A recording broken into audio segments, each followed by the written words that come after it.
witnessing the achievements of mankind in the field of renewable energy and advanced technologies intended for the development of a green economy, EXPO Day 86.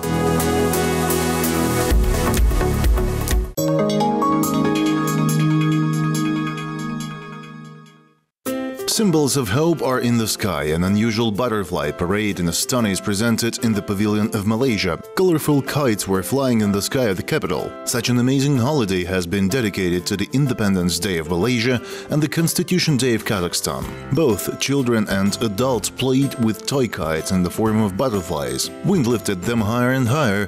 For a beautiful flight of kites, you should be well trained, and the main task for many has been not to get caught up in the threats of other kites. 200 kites were flying with the help of guests of the event. Also, guests were offered a treat and a concert program. The event was a definite result of the pavilion at EXPO, which has already met more than 500,000 visitors to the exhibition. We are thankful to the Kazakhstan's government for providing us the platform. You know, this expo is a great platform for us to come and share our experiences in green energy, sustainable lifestyle, and also many other areas that we can share with Kazakhstan. Butterflies are the main symbol of Malaysia at EXPO. The country with its participation in the exhibition creates the butterfly effect, when a slight movement, perhaps a wingspan, brings great changes with a subsequent colossal effect. So the small initiative of the country to support the transition to solar technology finds many responses around the world.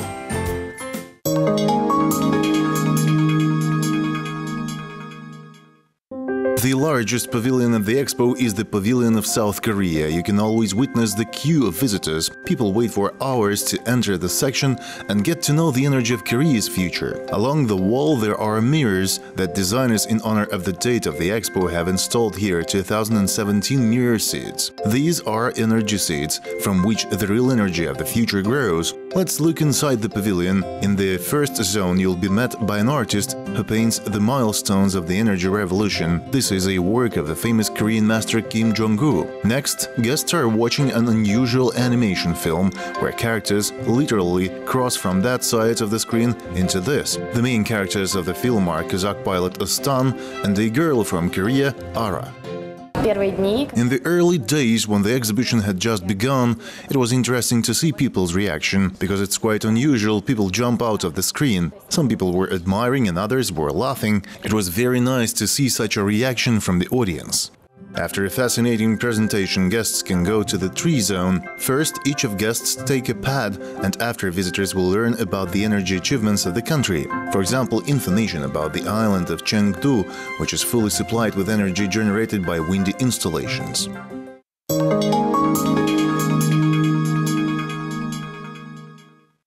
The couple from the historical homeland of the exhibition, Great Britain, are getting to know about the energy of the future at the Expo. Gerald and Elena Selos have been living for 4 years in the capital of Kazakhstan as they work here. The head of the family teaches English at the Nazarbayev University. Considering the research direction of the university, the linguist teaches the necessary vocabulary for future engineer technologists. And this is not his only connection with the current theme of the exhibition. The English are very careful about nature. Especially important principle for every residence is the sorting of household waste. The Selos have visited Expo 4 times already and want to come here again. Yeah, well, it's just interesting to see what different countries are doing. So we really enjoyed going around the National Pavilion and the Sphere. So Lena and I, we've both been around that, and that's, you can see all the different types of green energy in there. So solar, wind, water, and other types of energy as well. Guests live in the old English town of Canterbury for 30 years. They brought up 3 children and today look after 2 grandchildren. Lena Selos is a housewife, and together with her husband, they discover new cities where they teach others their native language. Recently, they celebrated the 36th anniversary of their relationship in the capital of Kazakhstan. In addition to traveling, Gerald Selos' hobbies are hiking and collecting. He collects small toys without glue together with the children. But the teacher's favorite activity is, of course, reading. There are more than 50 sources about Kazakhstan in his library. The teacher noted that he had read many books of Kazakhstan authors, especially he likes the works of Abay Kunanbayev and Ilyas Yesenberlin. Very soon, Gerald and Lina Solos plan to visit their family in England.